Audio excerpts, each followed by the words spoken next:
そして何より荒坂が編み出したポイントは指向性の重力波と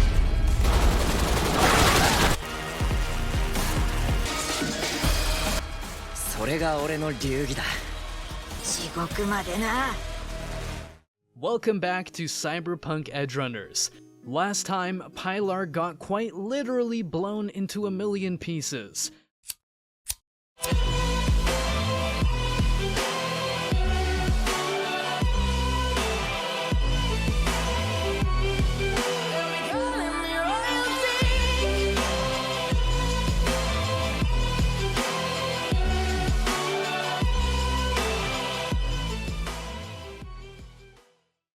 The fifth episode of Cyberpunk Edgerunners commences with Main and David in the Edgerunners headquarters, still grappling with the recent and unexpected loss of their colleague, Pilar. The techie's remains are laid out on the table before them, including his prized golden cyber hands. In the midst of their contemplation, Kiwi arrives on the scene, fresh from a thorough data scanning session. She has gathered valuable intel on their target, Tanaka, which could help them get one step closer to avenging Pilar's death. What surprises Main is when Kiwi begins recounting David's past, specifically his time at the Arasaka Academy, where he had been classmates with Tanaka's son. Kiwi also stumbles upon Tanaka's passion for the works of someone who goes by the initials JK, which David deduces to be none other than the brilliant brain dance editor Jimmy Kurosaki. With this information in hand, the Edgerunners devise a plan to capture Tanaka during his next visit to Kurosaki's studio. They intend to exploit his weakness for exclusive BDs, and Kiwi is tasked with uncovering Kurosaki's reservation at the popular hangout spot, Embers. Together, they set to work on this intricate plan, determined to bring justice to Pilar's death and set things right. First part of their plan is to get their hands on Jimmy Kurosaki and to win him for their cause. They want to kidnap him from the parking deck, but Jimmy knows how to protect himself and uses his EMP weapon to incapacitate most of the crew. Kurosaki abducts David instead and drives off with them to his studio. Only Lucy and Dorio can still operate and follow him in their car.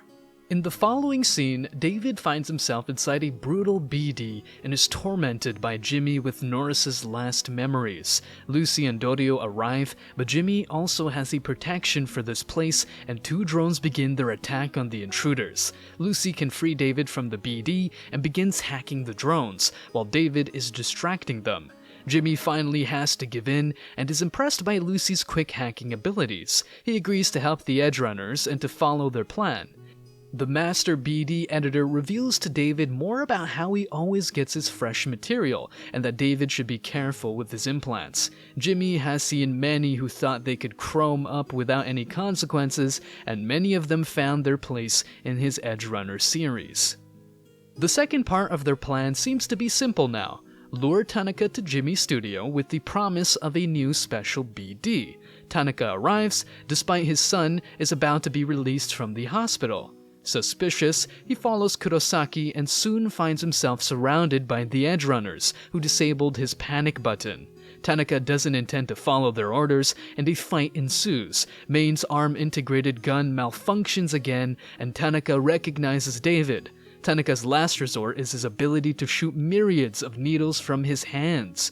However, Main gains the upper hand and can bring Tanaka down with a powerful punch. Meanwhile, Jimmy was hit by one of Tanaka's needles and is dying. Main's crew must flee in a hurry because the trauma team is about to arrive for Jimmy. They take Tanaka with them and the episode comes to an end. Main begins developing signs of cyberpsychosis as he starts having trouble controlling his implants, randomly blacks out, hallucinates, and his significant mood swings culminating in him losing his self-control and suddenly assaulting Kiwi as she tries to hack into Tanaka's cyberware, seriously injuring her. Lucy agrees to take Kiwi's place, but only under the condition that Main is kept away and David accompanies her. As Lucy dives into Tanaka's mind, Tanaka regains consciousness and begs David to let him go, telling him that he was responsible for rescinding his expulsion from the academy. He still has a future there, and that the Edgerunners will kill him after they extract his information to tie up loose ends. This causes David to hesitate long enough that Tanaka's neural implant shorts out, risking killing Lucy too. Dorio disconnects Lucy safely, but the gang's jammer is disabled, resulting in Trauma Team receiving Tanaka's vitals and en route with the NCPD as support. Main sends David and Lucy to their escape vehicle first, while he and Dorio take Tanaka to distract the authorities. However, during the battle, Main begins to succumb to his cyberpsychosis, resulting in Dorio's death when she attempts to protect him.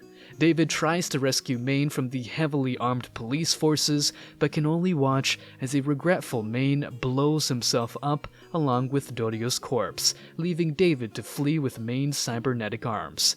Before we continue, take a moment to answer the question of the day. What is the most gory anime in your opinion? For me, it was probably Devilman Crybaby. Comment down below with your choice for a chance to be shouted out. Now, back to the recap. A few months after Tanaka's botched kidnapping, David has become the new leader of Main's Edgerunner group, having taken on more implants, including Main's arm implants, and becoming a renowned Edgerunner himself. However, he's been unable to convince Lucy to rejoin the crew. After completing a job for the fixer Wakako to rescue a VIP from the Maelstrom gang, David is approached by Faraday, who offers him a job from Militech against Arasaka as a test to see if he is worthy of inheriting Main's last job to recover the data Tanaka was hiding. Faraday also requests that David try to recruit Lucy again. Returning home, David talks with Lucy, wanting to know more about her past. She reveals that she was part of a special team of child netrunners raised and trained by Arasaka to delve into the old net to recover lost data. However, the work was hazardous as it exposed them to rogue AIs and malware, which killed much of the team. Eventually, Lucy escaped Arasaka and ended up in Night City. She also admits that while she used to only worry about herself, she is now more worried about David's health. Later, Lucy kills an Arasaka agent investigating data about a test subject that was mysteriously erased from Tanaka's records. Taking on Faraday's job, David kills an Arasaka lab director but shows signs of cyberpsychosis and murders an innocent woman who walked in on him killing the director. Meanwhile, Arasaka Counterintelligence is investigating the mysterious deaths of Arasaka personnel. Believing Militech to be involved, they arrange an assassination attempt on Faraday, who narrowly escapes. With Militech refusing to protect due to his lack of results on recovering data on Arasaka's cyberskeleton project, Faraday makes contact with Arasaka instead. Arasaka is willing to forgive Faraday for Tanaka's death in return for him tracking down the netrunner responsible for hiding Tanaka's data and killing their agents. Meanwhile, David continues to show more symptoms of cyberpsychosis and suffers from trauma over killing an innocent staff member that reminded him of his mother. Doc recommends that David scale back on his implants only to be attacked by David, thus souring the relationship. David once again tries to recruit Lucy, but she insists there's something she has to take care of first, and David considers breaking up with her.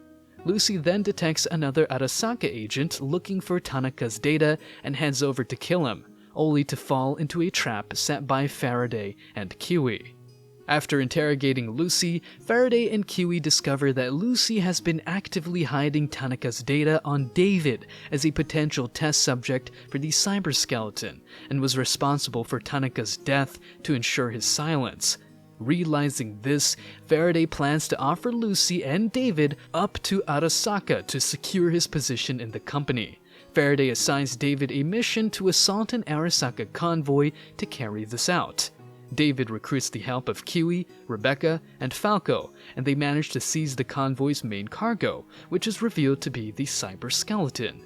A Militech force then arrives thanks to a tip from Faraday, who intends to force David to install the cyberskeleton and use it to destroy the Militech force as a demonstration of its power. Kiwi makes her escape as Faraday impersonates Lucy to trick him into installing the cyberskeleton. Lucy is able to escape briefly and warns David about Faraday's duplicity before being recaptured. Angered, David uses the cyber skeleton to annihilate the Militech force despite its massive toll on his body. He then tells Rebecca and Falco they will rescue Lucy and get revenge on Faraday. David fights through Militech, Arasaka, and Max Tac forces as he, Rebecca, and Falco head for Arasaka Tower. All the while, David's condition continues to deteriorate as he runs out of immunosuppressants. Meanwhile, Kiwi has second thoughts about working with Faraday and decides to cut ties with him, so he has her killed as a loose end regarding the cyber skeleton. Before she dies, Kiwi tips off David and the others on Faraday and Lucy's location. David attacks the tower, killing the Arasaka guards, rescuing Lucy, and incapacitating Faraday. Realizing the situation has spiraled out of control, Arasaka deploys legendary cyborg Atom Smasher to put David down. During the battle, Faraday is thrown to his death by Atom Smasher, who then fatally crushes Rebecca. David tasks Falco with getting Lucy to safety while he stays behind to hold Atom Smasher off. Despite having the cyber skeleton, David is no match for the more experienced Atom Smasher, but he dies content with the knowledge that Lucy is safe and has no regrets. Sometime later, Lucy fulfills her dream of traveling to the moon, but is despondent that David is not there with her. What a depressing ending. If only things had been a little different, then our boy David wouldn't have had to die. Go check out our other recaps, and don't forget to like and subscribe.